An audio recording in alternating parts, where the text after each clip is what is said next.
All right, good day, everyone. Thanks for joining us. Today we are here with George Brown, affectionately known as GBrown.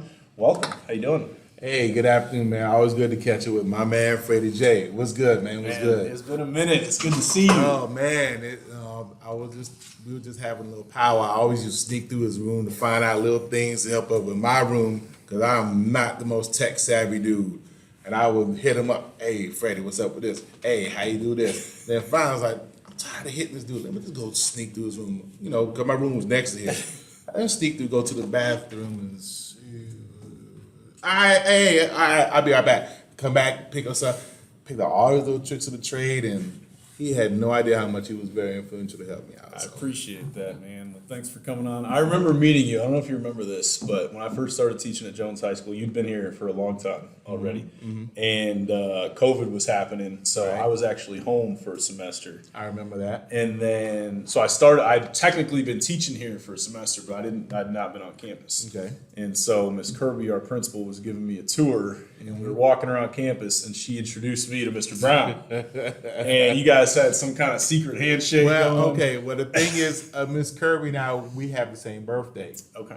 so we're both born on February 1st, best day on earth, and we had this little birthday twin. We boom, boom. And we did every time we saw birthday twin. We always do that, no matter what. And everybody would look at us like, really? We were like, yeah, duh, we got the same birthday. Come on, man. So we call each other one of the twin powers, and just for fun stuff. So that's how we work, and we still are that way. I remember being confused about who you were because at the time there were two Mr. Browns. But next year there were three. But I remember I'd always get emails from an instructional coach, Mark Brown. And he ended up, we both ended up being neighbors on either side. Right. And so I thought you were the instructional coach. Yeah. And then I found out he was the instructional coach and you were a math teacher. So tell us a little bit about what you do now, like for those of the folks that aren't well, teachers. first of all, let me talk about the Brown thing. When I Yes. first got here at Jones, this is my 13th year here at Jones, there were 7 teachers with last name is Brown. I thought 3 was a lot. 7. There were 3 math teachers with the last name is Brown. I came in and asked to and became the assistant AD. The head AD, who was a math teacher as well, his last name was Brown, and he graduated from here. So they kept saying, Mr. Brown, who? The AD, who? What? The math teacher, what? Fine, let me just throw my initial. So now everybody, for even Miss Harris has been here forever, calls me G Brown. That's awesome. Everyone in the main office calls me G Brown, and the name has stuck. So this year, I'm teaching math for college algebra, which is basically another name for math for college readiness. Before that, I taught algebra 2 for 5 years. Before that, I taught geometry for 3 years. Before that, I taught algebra 1 for a couple of years, which was changed to liberal arts math, which was changed all these other names. And I've also taught middle school. I taught at Freedom Middle School for 3 years back in 2008, 2009, 2010. Okay. And I've been teaching here at Jones for 13 years and overall for 28. This is my 28th year. That is impressive. I've heard the average lifespan of a teacher is 5 years. So you got that beat by 5 times, Paul. That's awesome. Well, the way I see it, I either am kind of good at what I do, or gut for punishment, or a combination of the two. I figure I'm just a combination of the two. I love it. Yeah. That's awesome. So today, first time we are live on site. So we're on campus here at Jones High School. And so we're in Mr. Brown's classroom, G. Brown's classroom. So I want to take it back a little bit. We had it out a little bit in the parking lot because I have my South Carolina shirt on. And he had to let me know that I was in the wrong. So I want to go back a little bit to where'd you grow up, where are you from, and how'd you get to through high school and college and wanted to be a Okay. teacher? I originally am from Asheville, North Carolina. Okay. Mountains. I went to Asheville High School. Asheville High School is a claim to fame for Buzz Peterson, who was Michael Jordan's roommate when he was at Carolina. Okay. Buzz would bring Mike. That's how we knew him. Mike would come home over the summers to be, incognito or whatever. and we just see Mike running around competing and stuff. And, you know, he wasn't that famous person then, Right. but he just wanted to come because he loved coming to the mountains. And that's what led me to mess around with Carolina. Okay. And I walked on the football team, messed up my knee, transferred to Hampton, and I graduated from Hampton University. And when I got to Hampton, I saw all my best friends who were in the band. I said, I have to do this. I didn't play an instrument, a lick, but I have to find a way to be a part of this band. So all the band managers were female. Okay. So I figured, yeah, I'll carry all the stuff around, fine. I'll be that guy. Okay. So for 4 years, I was a band manager carrying stuff around. And those were the best years of my life. Some of those guys, matter of fact, there's a group of like 12 or 13 of us. We have all been cool for over 31 years. Wow. I mean, been each other's weddings, you know, do stuff with each other's kids, just real tight like that. And one of the guys is now the dean of students at Hampton University. So if I have someone here that's interested, I just say, hey, Al, I got someone I need you to check out. Cool. He's like, all right, well, because it's you, I'll check them out. Because you know I'm not going to send anyone to them that's not worthy. Yeah. So Hampton University is still near and dear to me, as is Carolina. But Hampton is where I cut my teeth and became the person who I am. Okay. After that, graduated, got married, moved to Atlanta, got divorced, moved here to Orlando, found myself at Freedom Middle School for 3 years. Freedom Middle School. That was your start. That was my start down here. Okay. Okay, let me back up. Yeah. After I graduated, I went to Greensboro, taught at Dudley High School. Okay. Dudley High School is like Jones High School all over again, except it's different colors. Okay. Dudley High School is basically right across the street from NC&T University in Greensboro. Okay. So you know Aggie Pride, same Yeah. colors, same chants, just like here is with FAMU and Bethune. But they're next to each other. Same thing, except they're literally like from here to where that McDonald's is away across So the for street from each those other. those of y'all that don't know, Jones High School, green and orange. Sorry. WU is green and orange. But that's 4 hours away. So Yeah. not even that right across the So street. so I saw that. Then I went back to Hampton and taught at Newport News at Huntington Middle School. Then I moved to Georgia, taught at an all-boys military academy in Gainesville, Georgia. It's called Riverside Prep now, but then it was called Riverside Military Academy.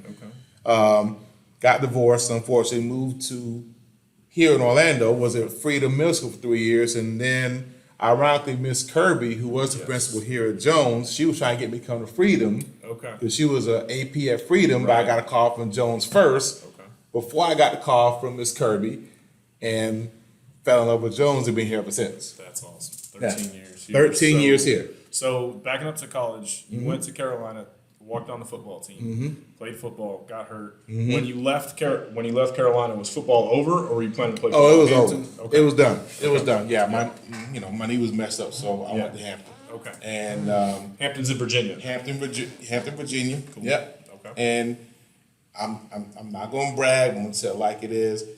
It has got to be one of the most beautiful campuses you will ever set your feet on. Okay. If you don't believe me, just look up Hampton University, look up the waterfront, and that's all you need to see. Did you know that going? Like, how did you choose to go from Carolina to? My mother and father graduated from Hampton University. Okay, cool. My great grandfather went to Hampton University. So it wasn't until I decided to make that move that my mother told me about it, and I found out, well, dang, I'm actually legacy to go to the school. Okay. So I mean, my mom and dad got married in the chapel at Hampton University. Awesome. So That's cool. yeah.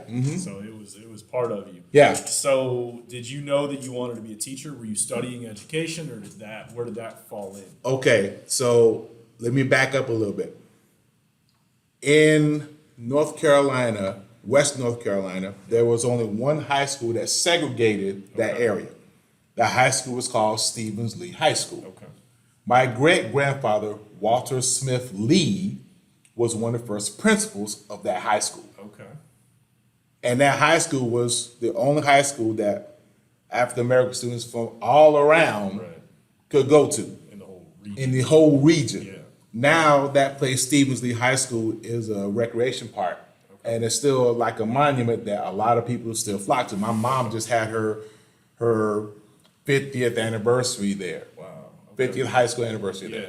And so, yeah, so they had a real good time there. And my mom got remarried over the summer. They had everything at the Stevens Lee Rec Center or whatever. Yeah. So I did some digging and found out Stevens Lee High School was basically the Jones High School of that area back then. Okay. My mom is a retired principal. My great grandmother was a retired principal who was also a principal of Stevens Lee High School. So without even knowing it, education It's in your just blood. kind of ran in the blood. And then I've always been good with math. I always loved math, and I always knew that if I was good at math, people would need help, and that would keep me employed. Because, you know, what I've learned is math is a skill set that a lot of people, unfortunately, don't like, aren't good at, or don't want to try it. So if you can explain to them where they can understand it, they want to keep working with you because they'll learn something with it. And what I find in working with kids, especially the students here at Jones High School, even on Tuesdays and Thursdays, my room just crawl in and out with kids, kind of trying to get help for whatever math class they have, because they know I'm going to break it down for them where they can not only understand it, they can get it and try and do better than what they were doing before. And that's something I love to do, and I've been doing it. That's cool. And to give you some context, GBrown, after school Tuesday and Thursday, does tutoring. So you're saying kids are coming in that aren't even your students to get help. It's a lot of word of mouth. I have students coming from different math disciplines. Yeah. Today I had people from my class, people in geometry, people in pre-calculus, people in algebra 1, and all the other teachers. They know that I'm going to be here. Yeah. So like, if you need help, you need to stay at school, go see him. Cool. So that word is spread around, and it's been a pretty cool thing. That's awesome. So you're in college, you go to Hampton. When you get to Hampton, did you know you wanted to teach? No. What were you studying? What were you majoring Oh, in? I was a math major. Okay. Math was my thing. Math has always been my thing. I was a math major. But if you would have asked me when I got to Hampton, if you would have told me I would have been a teacher, I would have bet you every dollar I had in my bank account. Like, nah.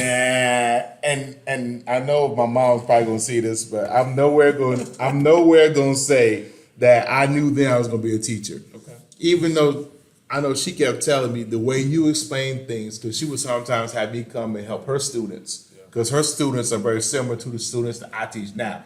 She would have me come and teach them when I came up to college. And she's like, you know you'd be a good teacher. Little did I know, here we are, Yeah.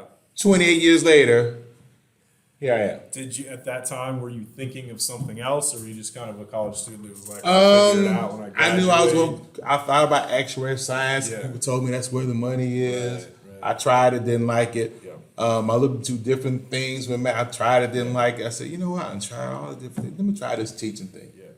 And I fell in love with it, That's and I haven't looked back. That's awesome. So you alluded earlier, but so I don't know if you remember or if you know this or if I ever told you, my first 2 year teaching, I taught math as well. And what I found a lot of was there are students that come in, you said it, they don't like math, they think they're not good at math, or they think they can't be good at math. And I found with a lot of teachers, they find that if students hate math, then they, by association, hate you. And it sounds like you've got a way with people where they just like learning from you. How does that play out? Is that something you experience? I guess, well, being 6'1", 280 plus, that does kind of help, you know. Yeah. You know, get some size on you. They, you know, whether they like me or not, they may not tell me to my face, so that may help a little bit. But for the most part, and I've even had some students say this when they come for tutoring otherwise, they say, we see how passionate you are in talking about it. Cool. And you explain it to where you break it down step by step by step by step by step by step by step. And we write down the steps and we try a problem and we see, hey, this works. Yeah. They try it again. Oh, this works. Yeah. Okay.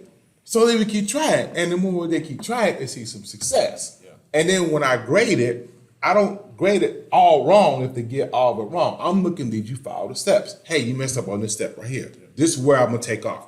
Everything else is right. Fix this. You good. All right, bet. They take it right back. They fix it. They're good. Cool. But then the more important thing is, not only did you learn it, can you tell someone else? Okay. And can they understand it from you? Because if you can explain it to someone else, that shows you have learned that enough to show someone else that you mastered it.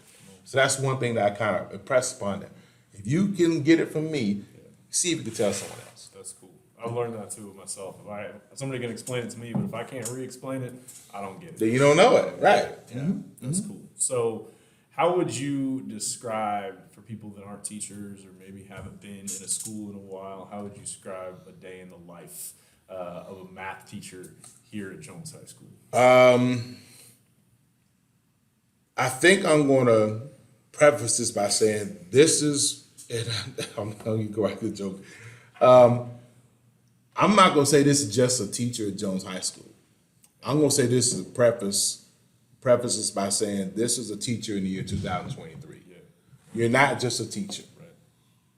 You're a big brother, advisor, confidant, listener, and sometimes just someone that someone can go to. So even on your title on your desk or on your door says teacher, you're way more than that to a lot of these kids. Yeah. And a lot of these kids nowadays, especially during COVID, I mean, COVID, oh my goodness. I have more in-depth personal conversations in the COVID year alone than I did the previous years all combined. Wow. And most of them were online. What was that? A Big Blue Button? Yeah. I had so many personal conversations, and I had no idea that school was basically a release for a lot of these kids, and they couldn't get away. Right. Yeah. So I know for a fact. Now you have more intricate circumstances here at Jones, but that's why I'm saying overall, teachers are not just teachers, especially if you're really in it for the kids. You're not just a teacher. You're way more than that. To some of these kids, you're a father. Some of these kids, you're a brother. Some of these kids, you're a role model. Some of these kids, you're the person who they come to for snacks because they can't get snacks when they're hungry. You know what I'm saying? So answering that question, you wear so many hats in a matter of a 6.5 hour span. And you don't know when you're going to switch them up, but you have to be ready at the drop of a dime to switch up and be ready for whatever specific kid comes into your presence. And you only said like half of them. I mean, you're a nurse, you're a social worker, Oh, you're man. a legal guardian, I mean, you're an advocate. Like I said, it's so many different hats. I mean, you know, in this room, I discussed about the safe corner, right?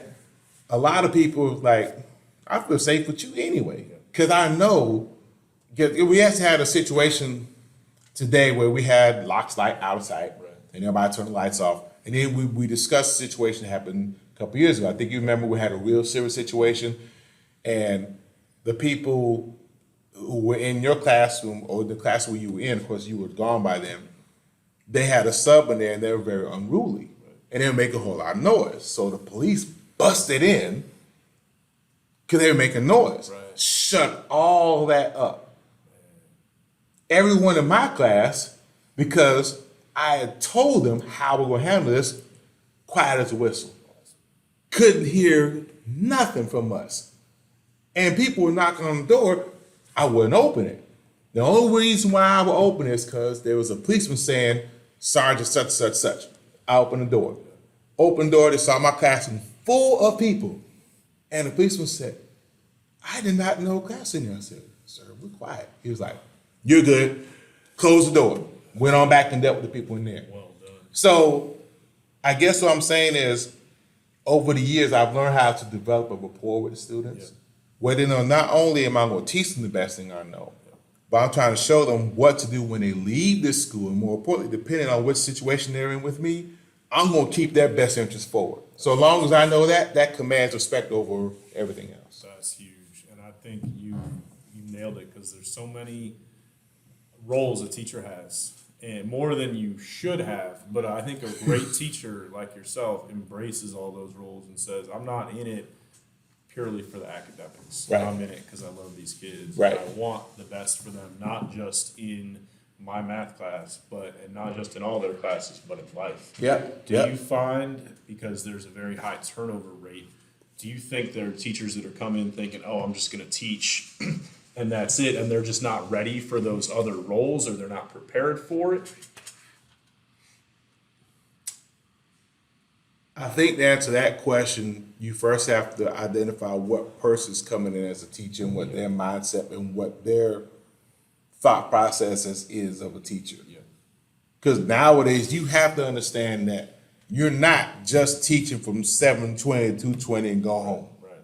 That if you're doing that, you're in the wrong profession. Because The kids, if you get close to them, they're going to do other things outside of school. They're going to play football. They're going to be in band. They're going to be in chorus. They're going to be doing this wrestling, involved in this club, involved in that club, doing this, see them around school, they're outside in the community, whatever.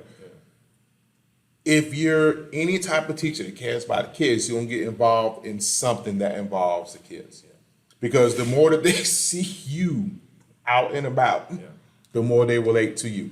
For example, I've been doing the chain gang for every home game, for every home football game for the past 6 or 7 years. Every football player who has ever come through here for the past 6 to 7 years, we know you're going to be at the game. On the field. It's not even, are you coming? Yeah. They know, we know you're going to be. And usually football players love to brag about what they're going to do and how they're going to say it. Yeah. They don't say it on me because they know I'm going to see it.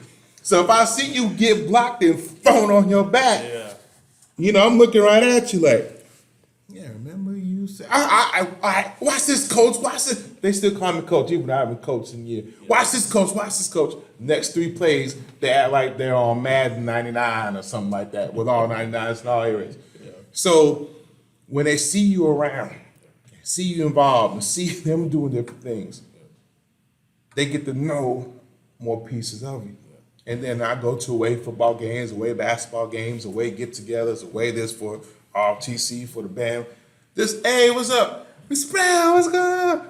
Now they perform. Next day they come to school. Man, I saw GBrown doing that. He was doing that. Yeah. The more involved you are, it's not just 7:20 to 2:20. Right. Plus the fact, if you get here at 7:20, you're late. You got a line. You got a line coming in. So I'm always here at like 6:30, 6:45, setting up my day, sometimes next 2 or 3 days. And even on the days when I don't have to them, I'm cleaning up my room, setting stuff up for the next couple of days. So therefore, when I come here, I don't have to worry about it because I already set up. Yeah. So my answer to that is, for the people that come in this year, come in this year and subsequent future years, you have to understand you're doing way more than just that 7.5 hour day. Yeah. Yeah. And even for that week, on the weekend you're planning something for these kids. Yeah. So it's not just 7.5 hours a day.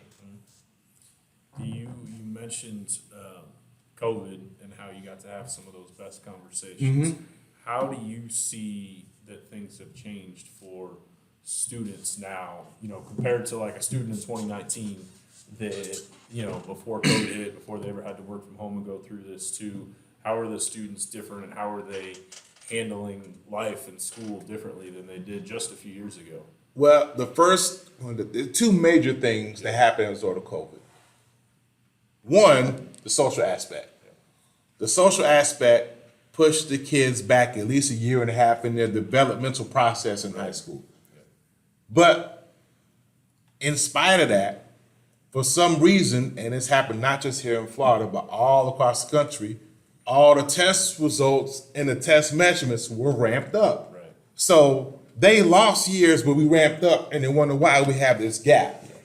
That's first of all. Blame the teachers for it. Oh, that's a whole other podcast. Second thing, the use of technology. They want all the classes to be digital. You're giving them the information superhighway as a laptop in front of them. They can't even stay off their phones. You want them to pay attention in class with technology? And who's responsible for taking care of that? Of course, us. And we have to combine with all these digital resources, lesson plans. But we've done it. Yeah. And we figure out ways to do it. We were just talking about how I've injected Canvas into my classroom, where Canvas is just laid out day by day, what you're supposed to do, how you're supposed to do it, the directions on there. Kids don't want to read. They don't even want to click on there and see what's going on. So I made my class so interactive that even if you miss a day or 2 or 3, you can still click, see what's going on, catch up with what you're supposed to do, get the notes you're supposed to get, and pass the whatever assignment I'm giving you. If you log on and look for it. If you don't log on and look for it, and you miss a couple of days, now if it's a personal thing, death in the family, something happened to you, you're sick, fine. But if it's you're out of school because you couldn't get a ride, whatever, you can still click on there and find out what you need. All my bellworks have passcodes. So if you don't come to school, you better email me for the passcode. Otherwise, next day the 0 is going in. Can I get a passcode? Which one? They give me the number. I give them the passcode. They get it done. It's late. I put it in. We go on. They know. And if you keep these expectations on kids and hold them to deadlines and make them accountable, then when they leave here, go to UF, FAMU, wherever college they go to, or whatever job they go to, whatever trade they go to, whatever else they go to, they're going to learn about deadlines and time management. I said, if you don't learn about math with me, you're going to learn about deadlines and time management. Yeah. That's the main thing I want you to get. Math, that's my job. Yeah.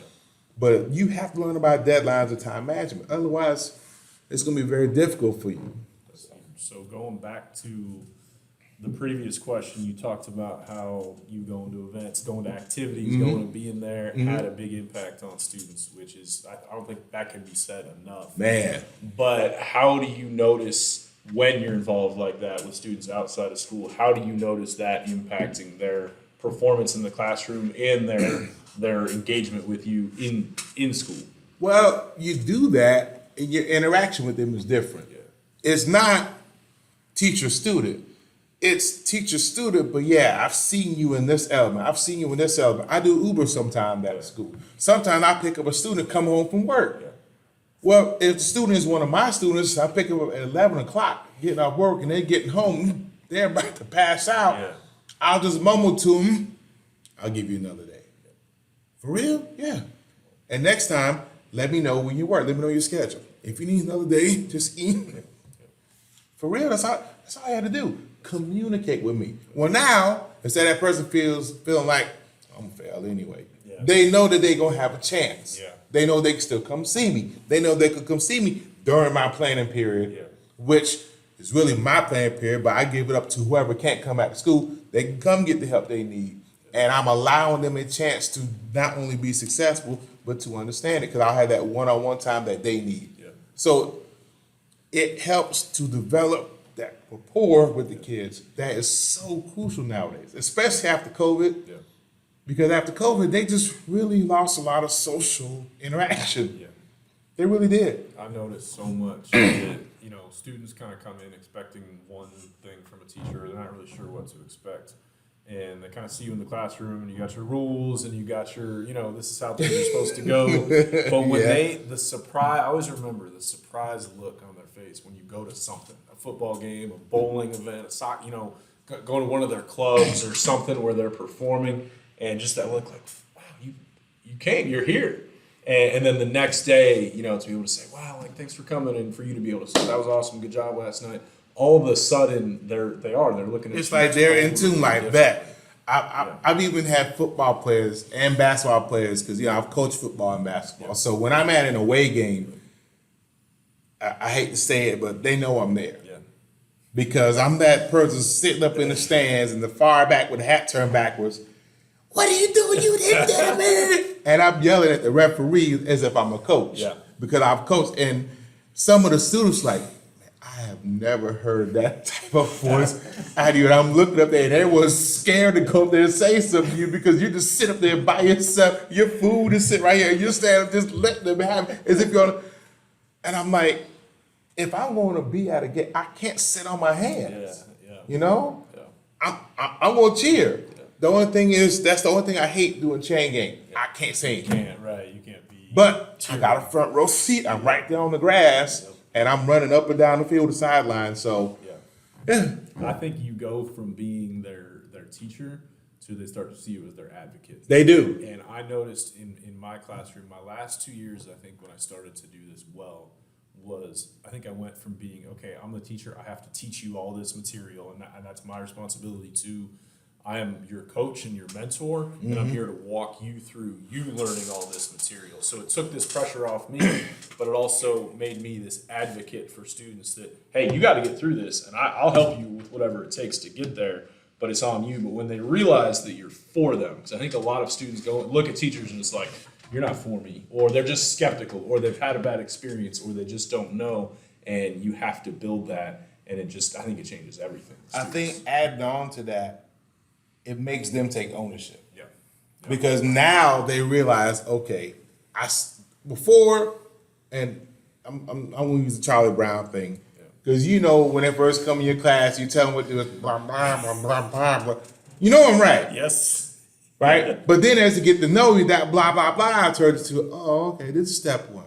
Oh, this is step two. Okay, let me try this. Well, you know, he did come see me. He did stay.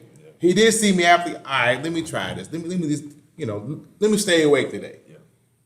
And just them doing that extra effort one day will lead to a little bit more extra effort the next day, a little more extra effort the next day. So, like, for example, I have a student, DeAndre Robinson, who signed with Texas, okay? And he's trying to graduate early. So every time he comes here and slacks, I'm like, Longhorn, what's up? All right, man, all right, okay. So when he gets right, all right, hook him, right? Yeah, hook him, that's right. So you know, so we'll do that. And just by doing that, and this dude is 6'4", 305. So if I'm having that rapport with him, and everybody's like, dang, y'all know each other like that. And you jump on him like that? Yeah. So if you jump on him, he'll jump on me too. So everybody gets it. It doesn't matter. Yeah. Now, especially with the phone, all I do is look. They know they're not supposed to have the phone out, no matter who it is. Yeah. If I see it, put it on my desk. How long is the period? 50 minutes. Stays on my desk 50 minutes. That means I gotta come back, or you can go to discipline. Nah, I'll go put it right here.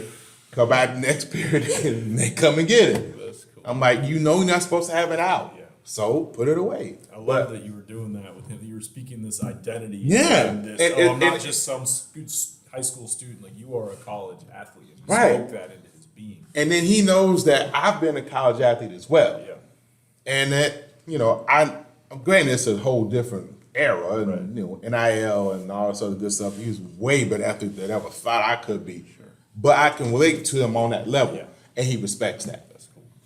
That's awesome. So, Jones High School is historically black high school. What does that mean to you, being able to work here and do what you do for our kids? Again, it has made me not only be more cognizant of the community, but when I go home, it's made me more cognizant of my bloodline and my educational background, where my great-grandparents helped founded the school that segregated West North Carolina. So I can identify when I first did the interview for Jones, I immediately connected. I was like, oh, this is Stevens Lee. This is Dudley High School in Greensboro. Trump's doing it. Okay, I get this. This is like Hampton University. Yeah. It's like an HBCU, except it's like that. Sign me up for that. So I immediately identified with it. A lot of times, especially with the faculty, even more so with the students, when they see that you are here to help them, they will walk on water. Especially this, I can't say anything about the other high schools, but the high school that I do know is Jones. And when they see that you will do whatever you can to help their students, they will do whatever they can to help you. I have seen it. I have felt it. People all over, hey, GBrown, what's up? I know you taught my cousin. Okay, keep up the good work. She talks glowing about. She can't stand that, but she loves your class. She will only come to school for your class. I'm like, oh my, really? She only come to school for my class? Yes. Well, what about all the rest of them? We ain't gonna talk about that. I remember a former principal talking about students, and he was kind of this older guy. You know, he wasn't the cool principal, but I remember he would talk about how he wanted us to make our class engaging. And he told the story of a student who would come into school and jump the fence to get in because he was only coming for one class period, and he would jump the fence to get in, go to that one class, and then leave and go home because he wanted to be in that teacher's classroom. Wow. But that's a really cool... Oh, man. You know what? I'm immediately thinking of about 4 or 5 people. I'm not going to say their name. I'm going to call it. I know 4 or 5 people automatically who have told me, you know the reason why I'm here is because of your class. Right? Like, okay, go sit down. Here's what we're doing. Okay, what are we doing tomorrow? It's like we prepared.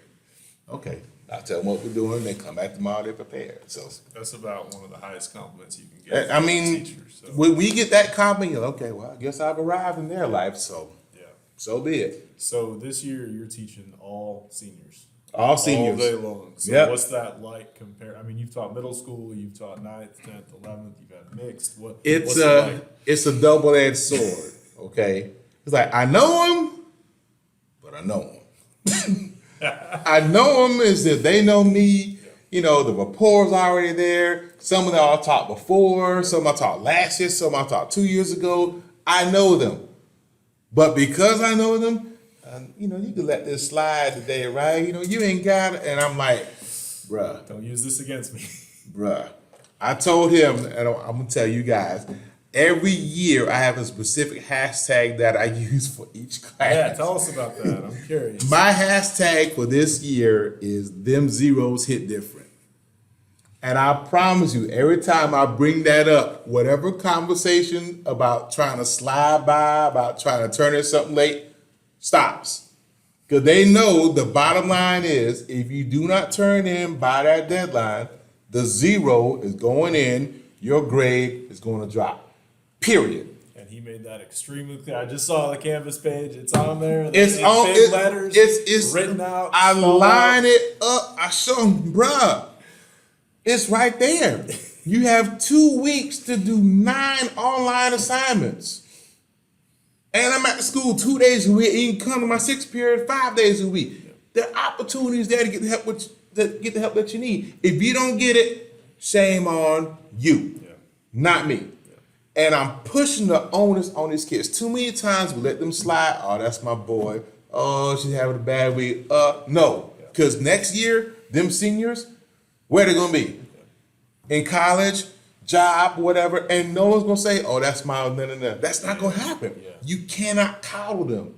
You can't enable them. You have to let them know the buck stops here. So how do you differentiate? Because I've seen leadership on both sides of the spectrum. On one side, that'll say, we need to be really hard on these kids and we need to set the tone and this is how it's going to be. And I've seen, especially during COVID, and often rightfully so, but we said, oh, they just need another chance, they just need another chance, they just need another chance. So how do you kind of balance those two, and how do you differentiate between a student who is having a hard time? You mentioned picking up a student who was working until 11 p.m., actually having a difficult situation, and a student who is just, they're just chilling and they're trying to take advantage of, you know, oh, I'll just do it later, like they'll give me another chance. How do you balance that? The best answer I can give, and it goes back to what we talked about earlier, the rapport you build with the students, and in turn, the rapport the students build with you. I like to say I'm an open book when it comes to your grades. I will help you. I'm here twice a week after school. I will give up my planning period when I can to assist you who cannot come after school. I will make myself available to you. I will not do your work for you. So if you impress upon them, listen, get the work done. Never settle for zero. Put something in there. If there's something in there, then if you want to make that up, we can talk about how I'll give you a chance to earn some points, lift that 22 up to maybe a 57. Those points could be the difference between you having a 79 and an 80. You never know. But if you don't ask, how are we gonna know? Yeah. So that's where that rapport both ways answer that question. And that goes with every student. So you have to get to know almost every student. And some students know they can ask. Some people email me left and right. I have one of my folders in my inbox called student stuff, where I respond. And if they hit me, I just dump it in there. So at the end of the year, I'm looking at all this stuff. And I keep that so in case we have any meeting, I can pull up the name. These are the conversations we've had. And I just forward it. So if I don't have a conversation with you, and you know I'm talking to everyone else, then what have you done to help yourself? If you're not going to do anything to help yourself, how do you expect me to help you? How do you expect me to know that you don't know something? Talk to me. I'm a very open book. I make myself available. I try to help everyone who asks for it. May not be exactly when you want it, but I'm here available to get the help that you need. You have to come ask for it. That is so far above and beyond. Way above and beyond. Your job title. Man. And if the kids know that, okay, I made a 32 on this assignment, and I know it's 3 weeks late, and I had to deal with this or whatever. But if I ask GBrown, I go out to school, he's going to give me a chance. So that's where I give him. I still put the zero in. You know, if they haven't tried it. But if they come and ask for it, That's when I give them the chance. You see what I'm saying? So I'm open to that, but you have to come and ask for it. I'm not going to just open it for you. You have to come in and want that for yourself. So where did that hashtag of the year come from? How long has that been going on? Has it caught on? That's been going on since day 3. Okay. Okay, I made that. I even put that in my syllabus. Cool. And I'm actually having a poster board made. I'm gonna put up here, and it's like could be in neon print. Awesome. Because I want to make sure they know. Don't come with excuses. Come with answers. Yeah. If you have at least one answer, then that's something we can build on. If you have no answer, take the 0 because you didn't try. Okay? If you missed today, you want to know what's going on? Y'all talk about everything else. You want to get together on your phone, you talk about TikTok. I saw this person do this. You see this fight. You see whatever. Talk about what happened in math for college algebra. Yeah. If it's important to you, which it is, get it done. It's that simple. That's cool.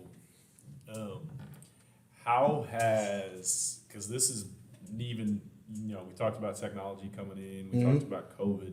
In the last year, AI is all the rage. How does that affect, how is that playing out? And is it something that you're able to manage, or is it just kind of Freddie, I'm I'm gonna go ahead and I'm gonna keep it a buck with you. Okay. That AI and that chat GPT scares the mess out of me. Yeah. It really does. I have not even looked up. How can I say that? I have treated that like I treated Bitcoin when I first heard it. Yeah. I knew that was the fad of the day. Yeah. It's a phase. Everybody gonna get it. I don't trust it. Yeah.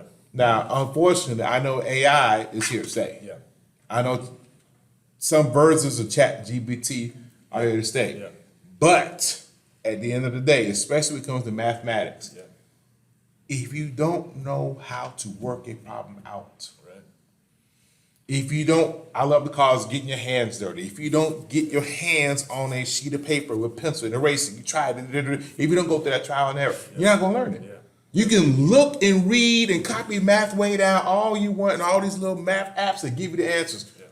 When the test comes, do you know it? Or when you're out in the real world. When you're out in the real have world, those, okay? Yeah. And we were talking about a real world problem today that talked about the area of a square, whatever. How do you find the area? Link times width. Okay, how do you measure something? If you don't know how to take a measuring tool and measure something, how are you gonna fix a house?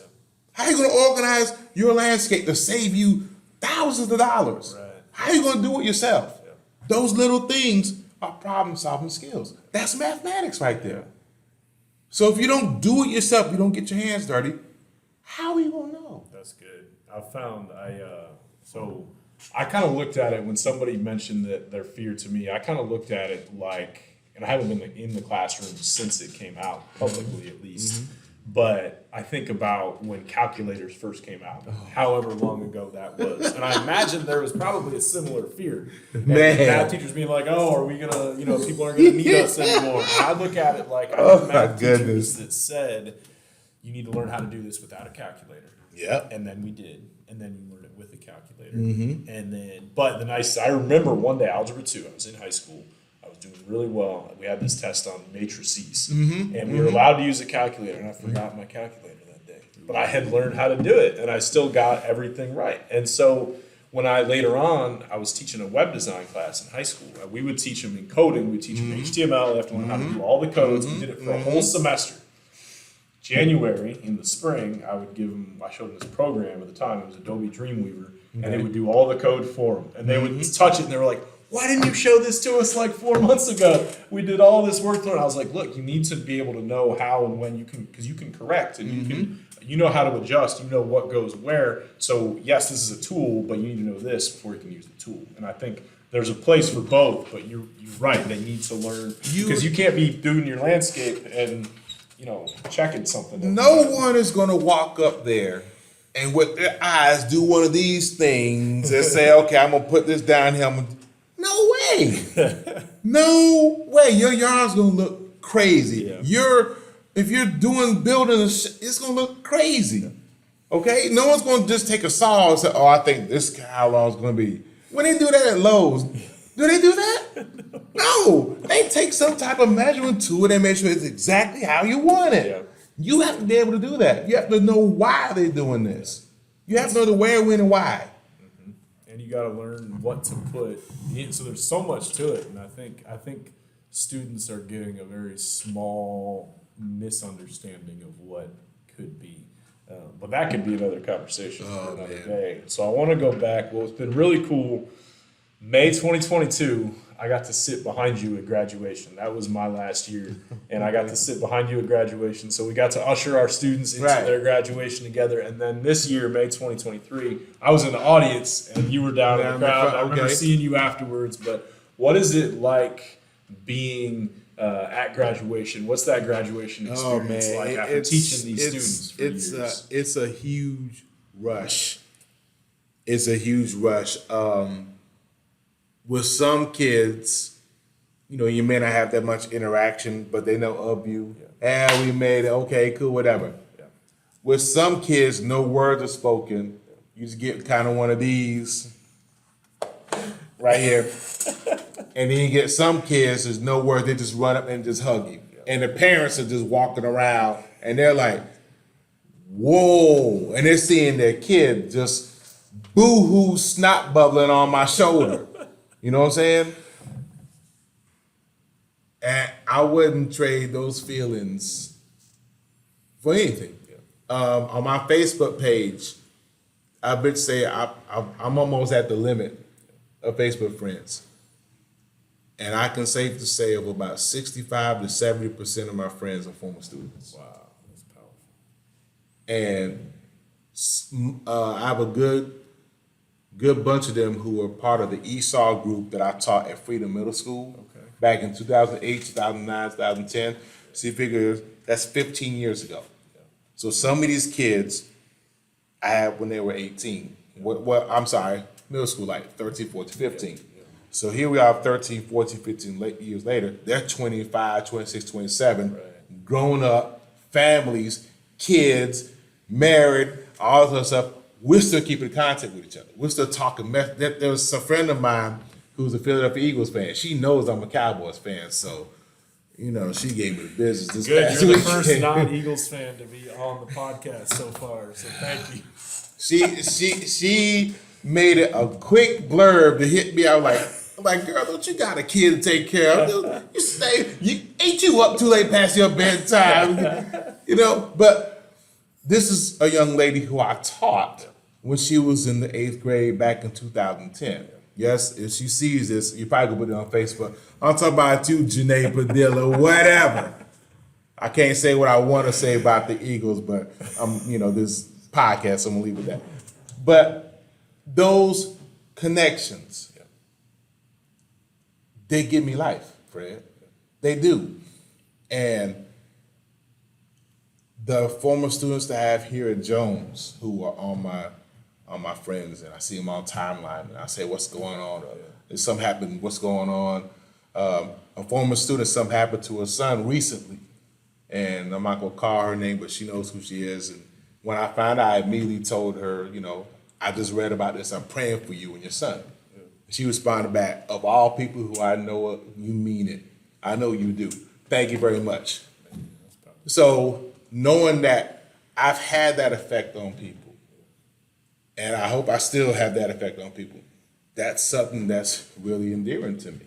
And that keeps me coming in here, keeps me coming in and doing what I do, and loving what I do. So. That's awesome.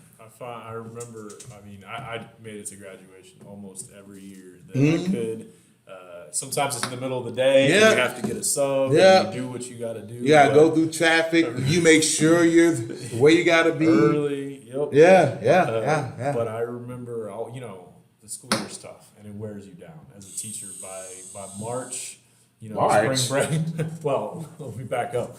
By September. Okay. But March is spring break, right? So right. You got your Thanksgiving break, your winter break. You've got a day off here or there in January, February. You got your spring break in March, and then it's a long stretch. Is that long testing thing? Test here. After spring break, test here. Test here. Test here. No days Prepare off. For test. Test here. Test here. Testing here. Testing week. Senior week. Got to test senior week. After that, prepare for the end of the week. This here. Makeup test. This here. ACT. SAT. Oh, I forgot. end of year. You gotta get your room. You gotta So you get to graduation and you're It's like the culmination. You literally could do like this. Finally. Yes. That's when you can finally say, yes, I have put the exclamation point on this year.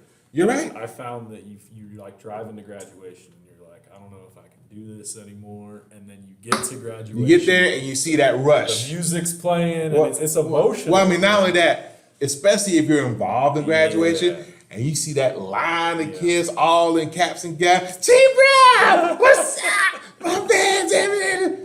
Even some people who you barely see, but they did whatever they had to do to get in that line. You don't know what they had to do to get there. Everyone has their own little different story, drama, issue, tragedy, whatever. They got there. And on that day, at that time, it's all about them. And you're a part of it. And I wouldn't trade that.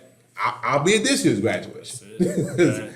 So yeah, I remember I'll be there. following up with a student, and I thought this kid was a senior last year, but he's a senior this year. And I remember I was communicating with students, texting with students before last year's graduation. I was like, hey, blah, blah. And I was like, what's the date? And he was like, oh, we just got the dates for next year. And I was like, wait, you're graduating this coming year? He's like, yeah, you're coming, right? I mean, this is a student from 2 years ago, Right, asking me if I'm going to come. And so it was like, yeah, of course I'll be there. Of course. But last year I remember going, and I had been out of teaching for a year already. But these are students that I had in 7th, 8th, some 10th and 11th, some of them for several years. And just walking in and seeing a student that said, oh, hey man, I haven't seen you in a year. How you doing? What are you doing now that you're graduating? Oh, I'm going to UCF. I'm majoring in engineering. It's because of you. And it was like, whoa. You know what? I'm gonna drop this on you.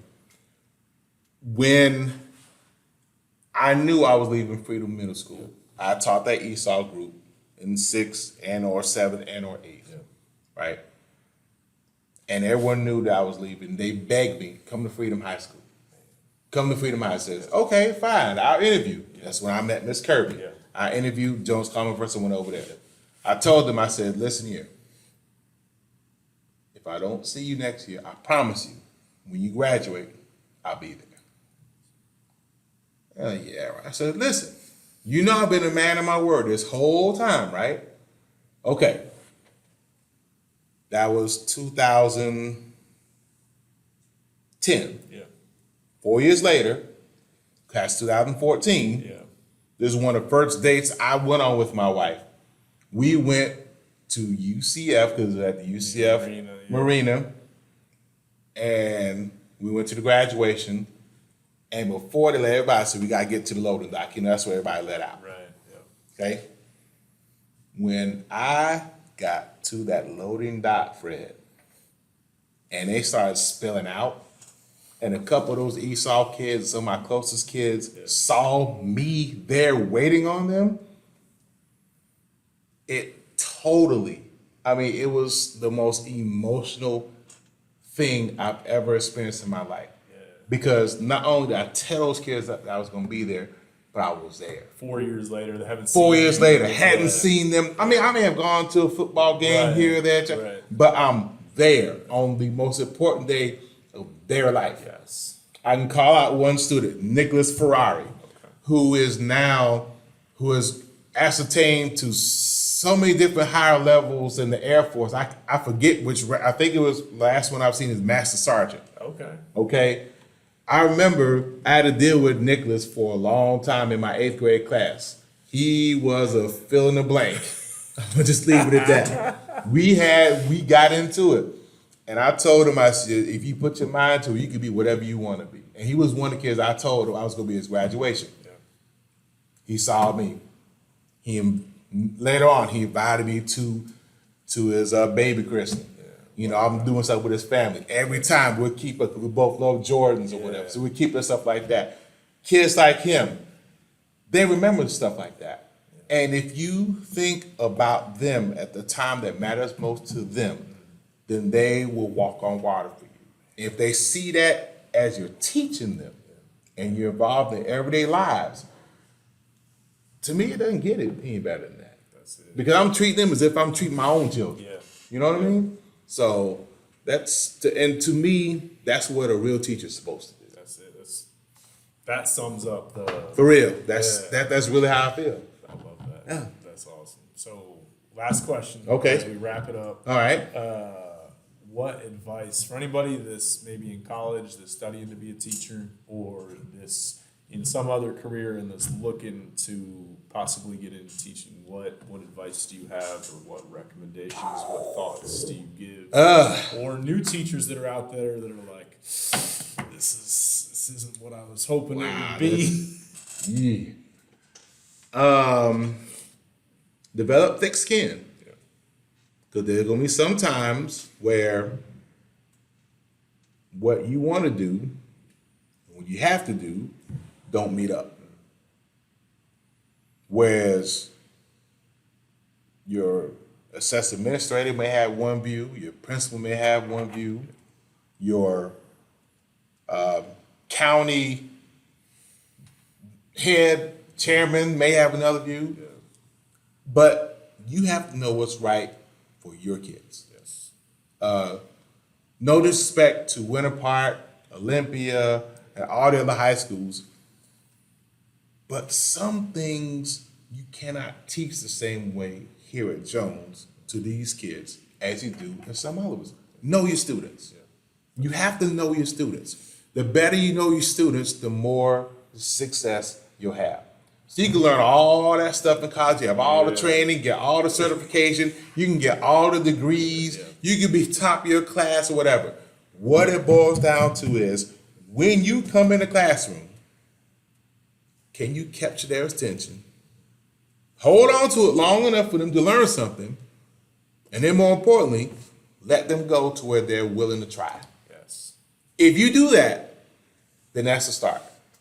So to me, above all the education you can get a master's and a doctor or whatever, kids don't see that. Right. They can care less.